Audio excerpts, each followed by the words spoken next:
तर आपण derivatives of कोणते कोणते फंक्शनचा डेरिव्हेटिव्ह बघितलाय बघा. मी तर लिहिलेलं आहे. डेरिव्हेटिव्ह्ज ऑफ कंपोजिट फंक्शन आपण बघितलेलं आहे, बरोबर. त्याच्यानंतर डेरिव्हेटिव्ह ऑफ इम्प्लिसिट फंक्शन पण आपण बघितलंय. डेरिव्हेटिव्ह ऑफ पॅरामेट्रिक फंक्शन बघितलेलं आहे. त्याच्यानंतर लॉगॅरिथमिक डिफरन्शिएशन आपण बघितलेलं आहे. त्याच्यानंतर derivative of function with respect to function हे पण आपण बघितलं आहे. आणि त्याच्यानंतर अगदी शेवटचा पॉईंट डेरिव्हेटिव्हचा, that is a higher order derivatives आपण बघितलेलं आहे, बरोबर. तर बघा, कंपोजिट फंक्शनबद्दल मी मगाशीच बोललोय. तर कंपोजिट फंक्शनचं डेरिव्हेटिव्ह घेताना तुम्हाला फक्त काय करायचं, तिथं एक्सच्या जागी काय असणार आहे, एफ ऑफ एक्स असणार आहे. मग त्या फंक्शनचा परत तुम्हाला काय करायचं, डेरिव्हेटिव्ह घ्यायचा आहे, हे लक्षात घ्या. त्याच्यानंतर आपण इम्प्लिसिट फंक्शनमध्ये काय केलंय, तर इम्प्लिसिट फंक्शन कोणत्या फॉर्ममध्ये असणार आहे, the function which is in the form f of x y is equals to 0 where x and y cannot be separated.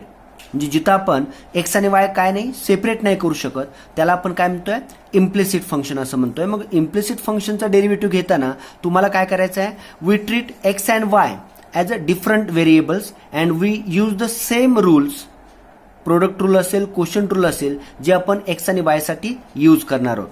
आता बघा, इम्प्लिसिट फंक्शनमध्ये आपण डेरिव्हेटिव्ह ऑफ इम्प्लिसिट फंक्शन घेताना फक्त एक थोडक्यात तुम्हाला सांगतो. समजा असं आहे, डेरिव्हेटिव्ह ऑफ समजा एक्स इंटू वाय आहे. तर डेरिव्हेटिव्ह ऑफ इम्प्लिसिट फंक्शनमध्ये आपण इथं काय करतो, वी यूज प्रोडक्ट रूल. म्हणजेच फर्स्ट फंक्शन वायचा डेरिव्हेटिव्ह आणि प्लस सेकंड फंक्शन एक्सचा डेरिव्हेटिव्ह, आणि मग याच्यावरून डीवाय बाय डीएक्सची तुम्हाला काय करायचे, व्हॅल्यू फाइंड आउट करायची आहे, बरोबर. हे तुम्ही इम्प्लिसिट फंक्शनमध्ये बघितलात. आता पॅरामेट्रिक फंक्शनमध्ये काय बघितलं बघा. पॅरामेट्रिक फंक्शन म्हणजे काय, what is mean by parametric function. तर पॅरामेट्रिक फंक्शनची डेफिनेशन कशी आहे, if y is equals to f of theta and x is equals to g of theta. These are the given functions. आता इथं काय झालेलं आहे, y is a function of theta आणि x is a function of theta. म्हणजे y आणि x हे दोन्ही व्हेरिएबल्स तिसऱ्या एका व्हेरिएबल्सचे फंक्शन्स आहेत. कोणता व्हेरिएबल आहे तिसरा, थीटा. तर आपण इथं then this x and y are what, these are parametric functions. These are parametric functions. And this theta is said to be what? थीटाला आपण काय म्हणतोय, पॅरामीटर असं म्हणतोय, बरोबर ना. बघा, आठवतं काय, म्हणजे एक्स आणि वाय हे दोन व्हेरिएबल तिसऱ्या एका व्हेरिएबलच्या फॉर्ममध्ये इथं काय केलेलं तर आपण एक्सप्रेस केलेले आहेत. तर एक्स आणि वायला आपण काय म्हणतोय, पॅरामेट्रिक फंक्शन असं म्हणतोय. आणि थीटाला काय म्हणतोय, थीटा इज अ पॅरामीटर. मग derivative of this parametric function आपण कसं फाइंड आउट केलेलं आहे, जर समजा आता याच्यामध्ये बघा जेवढे जेवढे काय टाइप्स असणार ते मी ते एक्सप्लेन करतोय. म्हणजे समजा असं आहे, y is equals to f of theta असेल, x इज इक्वल्स टू समजा जी ऑफ थीटा असेल. म्हणजे इथं x आणि y हे काय आहेत, पॅरामेट्रिक फंक्शन्स आहेत आणि थीटा काय आहे, पॅरामीटर आहे. तर मग इथं d y by d x find out करण्यासाठी आपण काय करतोय, आपण d y by d theta upon काय करतोय, d x by d theta. म्हणजे वायचा derivative with respect to parameter घेतोय आणि एक्सचा पण derivative with respect to same parameter आपण घेतोय. म्हणजे डीवाय बाय डी थीटा आपण फाइंड आउट करूया, d x by d theta find out करूया आणि दोघांचा रेशो घेतला की तुम्हाला काय मिळणार आहे, डीवाय बाय डी एक्स मिळणार आहे. आता समजा दुसरी केस, जर y इज इक्वल्स टू समजा एफ ऑफ टी आहे आणि x is equals to g of t आहे, बरोबर ना. आता इथं सुद्धा काय झालं, x आणि y हे दोन व्हेरिएबल तिसऱ्या एका व्हेरिएबलच्या फॉर्ममध्ये काय आहेत, एक्सप्रेस केलेले आहेत, बरोबर ना. मग इथं आपण x आणि y ला काय म्हणतोय, x and y are parametric function and that t third variable काय आहे, t आहे, that t is what, it is a parameter. मग इथं dy बाय dx मी कसं लिहू शकतोय, dy by dt upon dx by dt. म्हणजे याच पद्धतीने तुम्ही समजा तिसरं कुठलं एखादं एक्झाम्पल घ्या. समजा y is equals to f of z आहे आणि x इज इक्वल्स टू काय आहे, जी ऑफ झेड आहे. लक्षात घ्या बरं का, इथं x आणि y सोडून तिसरा एकच व्हेरिएबल असला पाहिजे. तर आपण x आणि y ला काय म्हणतोय, पॅरामेट्रिक फंक्शन म्हणतोय. आणि तो जो तिसरा थर्ड व्हेरिएबल आहे त्याला आपण काय म्हणतोय, पॅरामीटर असं म्हणतोय, बरोबर. तर इथं आता y is equals to f of z आहे आणि x इज इक्वल्स टू काय आहे, जी ऑफ झेड आहे. म्हणजे इथं x आणि y हे काय झाले, they are the parametric function, and what is the parameter? Z is the parameter. So dy by dx is equals to what? dy by dx is equals to dy by dz upon dx by dz. म्हणजे या पद्धतीने तुम्हाला derivative of parametric function बघायचं आहे. Parametric फंक्शनचे examples तुम्हाला जे काय क्वेश्चन्स दिलेले आहेत त्याच्यामध्ये आहेत ते एक्झाम्पल्स तुम्ही बघा, फॉर्म्युले व्यवस्थित समजावून घ्या. कंपोजिट फंक्शनचे डेरिव्हेटिव्हचे जे फॉर्म्युले आहेत ते व्यवस्थित लक्षात आहेत का बघा. त्यामध्ये काही डाऊट्स असतील तर तुम्ही बिनधास्त विचारा, काहीच अडचण नाही आहे. त्याच्यानंतर लॉगॅरिथमिक डिफरन्शिएशन. आता हा लॉगॅरिथमिक डिफरन्शिएशन हा जो कन्सेप्ट आहे, लॉगॅरिथमिक डिफरन्शिएशन आपण कधी यूज करतोय? आता बऱ्याच जणांचा गोंधळ काय होतो बघा, जर दिलेलं फंक्शन एक्स रेस टू एनच्या फॉर्ममध्ये वाय इज इक्वल्स टू समजा एक्स रेस टू एन आहे, तर आपण याचा dy बाय dx आरामात फाइंड आउट करू शकतोय. dy बाय dx काय तर dy by dx of x raise to n, and we know what is the derivative of x raise to n x raise to n minus 1. समजा y is equals to constant raise two variable असेल. आता इथं पहिल्या फॉर्म्युल्यामध्ये काय झालं, variable raise to काय आहे, constant आहे, आणि इथं आपण काय केलं, कॉन्स्टंट रेस टू व्हेरिएबल आहे. तर याचा dy बाय dx आपण कसं फाइंड आउट करतोय, dy by dx is equals to dy by dx of a raise to x, and what is the derivative of a raise to x, a raise to x into काय log a, where a strictly greater than 1. आता इथं काय झालं बघा, व्हेरिएबलच्या पॉवरमध्ये constant आहे, आणि इथं नेक्स्ट याच्या एक्झाम्पलमध्ये काय झालं, कॉन्स्टंटच्या पॉवरमध्ये व्हेरिएबल आहे. मग इथं आपण लॉग यूज केला का, नाही यूज केला.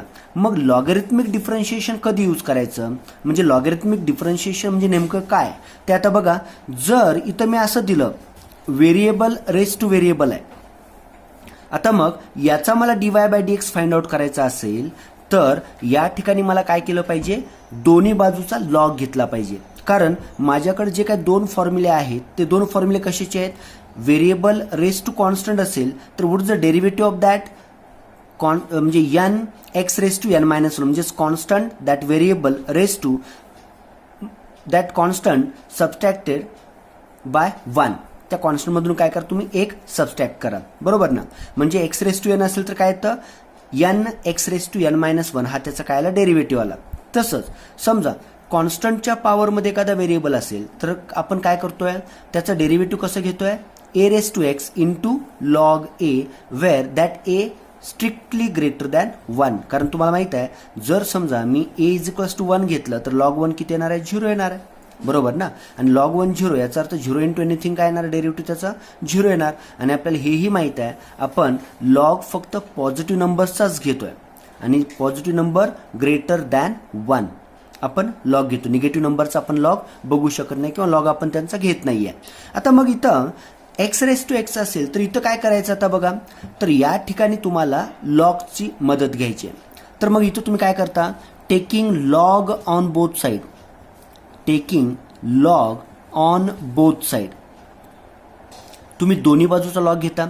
म्हणजेच काय येतं बघा, मग log y is equals to log किती, एक्स रेस टू एक्स. आता तुम्हाला माहित आहे properties of logarithm, log m raise to n काय आहे, n लॉग m, म्हणजेच हे काय होणार, x लॉग x, बरोबर. मग लॉग y बरोबर काय आलं, x लॉग x. आठवतं का बघा तुम्हाला, आपण एक्झाम्पल सोडवलेले त्या टाईपचे. आणि मग इथं आपण काय करतोय, डिफरन्शिएट बोथ साईड नाव, मग d by d x of log y आणि इज इक्वल्स टू काय करतोय आपण, d by d x of x into log x, बरोबर. आणि मग इथं काय करा तुम्ही, log y, what is the derivative of log y, 1 by y into d y by d x. आणि राईट साईडला आपण काय करतोय, त्या दोघांचा प्रोडक्ट घेतोय. म्हणजे first function x, what is the derivative of log x, 1 by x plus log x as it is, what is the derivative of x with respect to x1.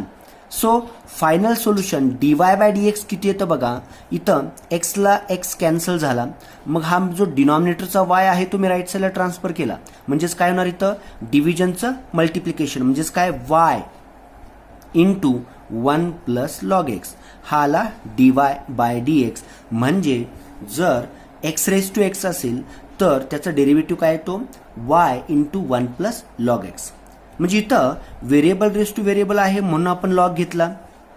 समजा व्हेरिएबल रेस टू फंक्शन असेल y is equals to variable raise to function, तरी सुद्धा तुम्हाला त्या ठिकाणी काय करायचं आहे, taking log on both side. किंवा समजा असं असेल फंक्शन रेस टू व्हेरिएबल असेल तरी सुद्धा तुम्हाला काय करायचं आहे, दोन्ही बाजूचा लॉग घ्यायचा आहे. किंवा जर फंक्शन रेस टू फंक्शन असेल तरी सुद्धा तुम्हाला काय करायचं आहे, दोन्ही बाजूचा लॉग घेऊन या वरील पद्धतीनेच तुम्हाला एक्झाम्पल सॉल्व्ह करायचे आहेत. हे आपण काय केलेलं आहे, लॉगॅरिथमिक डिफरन्शिएशनमध्ये बघितलेलं आहे, बरोबर ना. म्हणजे जर तुम्हाला दिलेल्या क्वेश्चनमध्ये जर हा या चारपैकी कुठलाही एखादा फॉर्म असेल, म्हणजे व्हेरिएबल रेस टू व्हेरिएबल असेल, व्हेरिएबल रेस टू फंक्शन असेल, फंक्शन रेस टू व्हेरिएबल असेल किंवा फंक्शन रेस टू फंक्शन असेल, तर या ठिकाणी तुम्हाला काय करायचं आहे, दोन्ही बाजूचा लॉग घेऊन ते एक्झाम्पल सॉल्व्ह करायचे आहेत. हे झालं लॉगॅरिथमिक डिफरन्शिएशन, बरोबर ना. आता या लॉगॅरिथमिक डिफरन्शिएशन नंतर तुम्ही बघितलंय derivative of function with respect to function, बरोबर ना. आता पॅरामेट्रिक सारखंच आहे, function with respect to function हे सुद्धा काय आहे, पॅरामेट्रिकचाच तो एक पार्ट आहे, बरोबर. म्हणजे त्याच पद्धतीने तुम्हाला त्या ठिकाणी पण काय करायचे आहेत, एक्झाम्पल सॉल्व्ह करायचे आहेत. आणि मग त्याच्यानंतर डेरिव्हेटिव्ह मधला शेवटचा जो पॉईंट आहे that is what, higher order derivative. आता हायर ऑर्डर डेरिव्हेटिव्ह मध्ये आपण काय केले बघा, तर हायर ऑर्डर डेरिव्हेटिव्ह आपण कशाला म्हणतोय, y is equals to f of x दिलेलं फंक्शन आहे, बरोबर ना. तर याचा मी एकदा डेरिव्हेटिव्ह घेतला dy बाय dx, तर याला मी काय म्हणतोय, this is a first order derivative, this is first order derivative, बरोबर.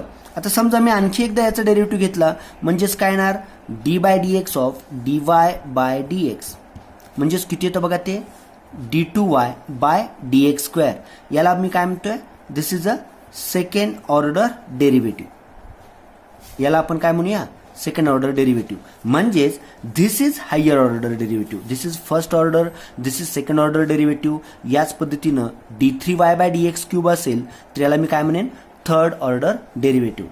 पण आपल्याला इथं सिलेबसमध्ये सेकंड ऑर्डर डेरिव्हेटिव्ह पर्यंतच आहे. 12वी नंतर तुम्ही बीईला गेलात तर तिथे तुम्हाला हायर ऑर्डर डेरिव्हेटिव्ह म्हणजे nth ऑर्डर डेरिव्हेटिव्ह वगैरे आहे. लक्षात घ्या, जेईसाठी जर बघितलात तर जेईमध्ये पण nth ऑर्डर डेरिव्हेटिव्हचा एक कन्सेप्ट आहे आणि त्या ठिकाणी स्टँडर्ड रिझल्ट्स आहेत, त्याचा यूज करून डेरिव्हेटिव्ह फाइंड आउट करायचे आहेत. तर आपल्या सीईटीसाठी सेकंड ऑर्डर डेरिव्हेटिव्हपर्यंतचा सिलेबस मर्यादित आहे, लक्षात घ्या. तर बघा मग या हायर ऑर्डर डेरिव्हेटिव्हचे एक्झाम्पल्स तुम्ही बघितल्या, या टाईपचे एक्झाम्पल्स पण तुम्ही सीईटीमध्ये म्हणजे जे तुम्हाला मी क्वेश्चन दिलेले आहेत त्याच्यामध्ये आहेत हायर ऑर्डरचे एक्झाम्पल्स, ज्यामध्ये तुम्हाला त्याचे डेरिव्हेटिव्ह फाइंड आउट करायचे आहेत, ते एक्झाम्पल्स तुम्हाला सॉल्व्ह करायचे आहेत. तर एकंदरीत काय, डेरिव्हेटिव्ह तुमच्या सर्वांच्या लक्षात आलं असेल, डेरिव्हेटिव्हमध्ये सीईटीच्या दृष्टीनं सगळ्यात महत्त्वाचं काय आहे बघा, तर यात डेरिव्हेटिव्हमध्ये सगळ्यात महत्त्वाचं आहे ते फॉर्म्युले. म्हणजे डेरिव्हेटिव्ह ऑफ कॉम्पोजिट फंक्शन, कॉम्पोजिटचे फॉर्म्युले जर तुमच्या लक्षात असतील तर तुम्ही डेरिव्हेटिव्हचे सगळे क्वेश्चन्स सॉल्व्ह करू शकताय, बरोबर. आता मग डेरिव्हेटिव्ह नंतर आपण पुढे गेलोय ॲप्लिकेशन्स ऑफ डेरिव्हेटिव्ह्ज, बरोबर ना. तर आता ॲप्लिकेशन्स थोडंसं आपण डिटेलमध्ये बघूया. आता काय ॲप्लिकेशन आहे, तुम्ही कोणते ॲप्लिकेशन बघणार आहे बघा. तर आपल्याला सिलेबसमध्ये ॲप्लिकेशनमध्ये काय काय बघा, सुरुवातीला slope of tangent and normal.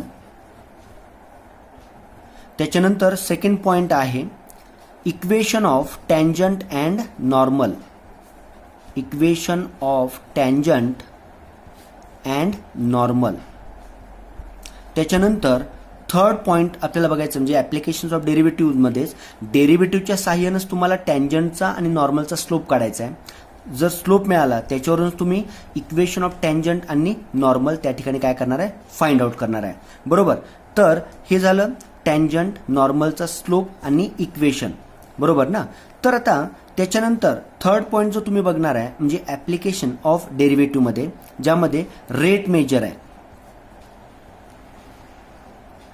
Rate major. आता या रेट मेजरमध्ये तुम्ही काय बघणार आहे, समजा दोन क्वांटिटीज आहेत.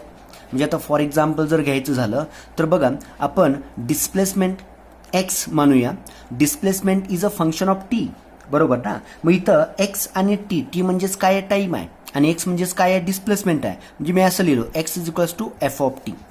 जर मी याचा डेरिव्हेटिव्ह घेतला विथ रिस्पेक्ट टू एक्स घेतला म्हणजेच काय, d x by d t झालं, बरोबर ना.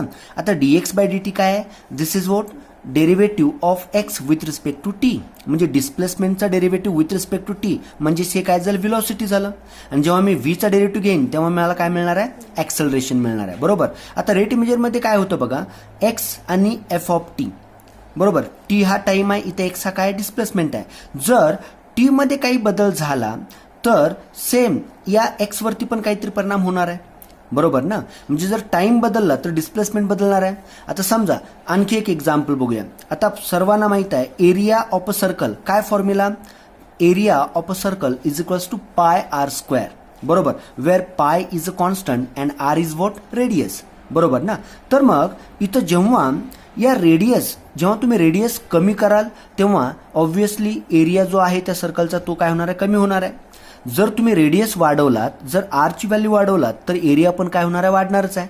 म्हणजे इथं काय झालं, एरियामध्ये जे काय बदल होणार आहेत ते कशावरती डिपेंड आहेत, रेडियसमध्ये होणाऱ्या बदलावरती. बरोबर. So this is rate measure. ज्या रेटमध्ये रेडियसमध्ये बदल होतो सेम तुम्हाला इथं काय होणार आहे, एरियामध्ये पण तो बदल बघायला मिळणार आहे. This is a rate major. मग त्याच्यानंतर चौथा जो पॉईंट आहे, आता चौथा जो पॉईंट तुम्ही बघणार आहे त्याच्यामध्ये काय बघणार आहे बघा, चौथ्या पॉईंट्समध्ये आपल्याला रोल्स थेरम आणि लाग्रांजेज मीन व्हॅल्यू थेरम LMVT आपण म्हणतोय. रोल्स थेरम आणि LMVT तुम्हाला बघायचं आहे. बरोबर ना. आता रोल्स थेरम तर सर्वांना माहित आहे. रोल्स थेरम आणि LMVT दोन्हीमध्ये पहिले 2 पॉईंट्स कॉमन आहेत. बरोबर ना. आता कोणते 2 पॉईंट्स कॉमन आहेत बघा, तर रोल्स थेरम आणि LMVT मध्ये पण number 1 that f of x is continuous over close interval. बरोबर ना. आणि लाग्रांजेज मीन व्हॅल्यू थेरम मध्ये पण काय आहे, सेम आहे, f of x is continuous over close interval. बरोबर. आणि नंबर 2 सेकंड पॉइंट काय बघा, that f of x is differentiable over the open interval. आणि इथं पण f of x differentiable over open interval. पण आता तुम्हाला इथे लक्षात घ्या, या रोल्स थेरम आणि LMVT साठी एक इंटरवल तुम्हाला त्या ठिकाणी दिलेला असणार आहे. समजा AB हा इंटरवल आहे, ज्यामध्ये A आपण काय म्हणतो लोअर लिमिट आणि B ला आपण काय म्हणतो अप्पर लिमिट आहे. बरोबर ना. तर मग f of x continuous over काय, क्लोज इंटरवल AB असणार आहे. इथं पण f of x continuous over close interval AB असणार आहे. त्याच्यानंतर f of x differentiable over open interval काय असणार आहे, AB असणार आहे. इथं पण differentiable over open interval AB असणार आहे. त्याच्यानंतरचा थर्ड पॉईंट काय बघा, हा खूप महत्त्वाचा आहे रोल्स थेरमसाठी. रोल्स थेरममध्ये तुम्हाला तिथं काय चेक करायचं आहे, तिथं f of A is equals to f of B असलं पाहिजे. बरोबर ना. मग नंबर 4, आता इथं मात्र f of A f of B same असायला पाहिजे असं काही नाही, f of A not equals to f of B असणार आहे. इथला थर्ड पॉईंट. आणि त्याच्यानंतर फोर्थ पॉईंट काय बघा, there exist C belongs to that open interval AB such that that f dash of C is equals to काय असणार आहे, 0 असणार आहे. आणि इथं काय असणार आहे, देअर एक्झिस्ट, इथला फोर्थ पॉईंट काय बघा, लाग्रांजेज मीन व्हॅल्यू थेरम मधला, there exist C belongs to AB such that काय असणार आहे बघा, f dash of C is equals to what, yes, f dash of C is equals to काय ते सांगा, A f of B minus B f of A divide by f of B minus काय f of A. म्हणजे याचं तुम्हाला use करून काय करायचं आहे बघा, एक्झाम्पल सॉल्व्ह करायचे आहेत. आता हे मी तुम्हाला इथं रोल्स थेरम आणि लाग्रांजेज मीन व्हॅल्यू थेरम हे दोन्ही थेरम या ठिकाणी एक्सप्लेन केलेले आहेत. पण सीईटीला कसे क्वेश्चन्स विचारले जातात, तर सीईटीला तुम्हाला एखादा फंक्शन दिलेला आहे, तो फंक्शन जर रोल्स थेरम व्हॅरी करत असेल किंवा रोल्स थेरम सॅटिस्फाय करत असेल तर त्यामध्ये एखादा अननोन दिलेला असणार आहे त्या फंक्शनमध्ये, त्याची तुम्हाला व्हॅल्यू काढायची आहे. जर दिलेलं एखादा फंक्शन म्हणजे लाग्रांजेज मीन व्हॅल्यू थेरम सॅटिस्फाय करत असेल तर त्या फंक्शनमध्ये एखादा अननोन आहे, त्याची व्हॅल्यू तुम्हाला फाइंड आउट करायची आहे. म्हणजे या टाईपचे एक्झाम्पल्स तुम्हाला इथं रोल्स आणि लाग्रांजेज मीन व्हॅल्यू थेरमवरती विचारले जातात. त्याच्यानंतरचा नेक्स्ट जो पॉईंट आहे, पाचवा पॉइंट, ज्यामध्ये तुम्ही काय बघणार आहे, increasing and decreasing function. Increasing and decreasing function, बरोबर ना. म्हणजे दिलेलं फंक्शन इन्क्रीजिंग कधी म्हणायचं आणि दिलेलं फंक्शन डिक्रीजिंग कधी म्हणायचं. आणि नंबर 6 शेवटचा जो पॉईंट आहे that is Maxima and minima, बरोबर. तर हे सगळे पॉईंट्स तुम्हाला माहीत असले पाहिजेत. तर इन्क्रीजिंग डिक्रीजिंग काय आहे आणि मॅक्झिमा मिनिमा काय आहे हे आपण बघूया.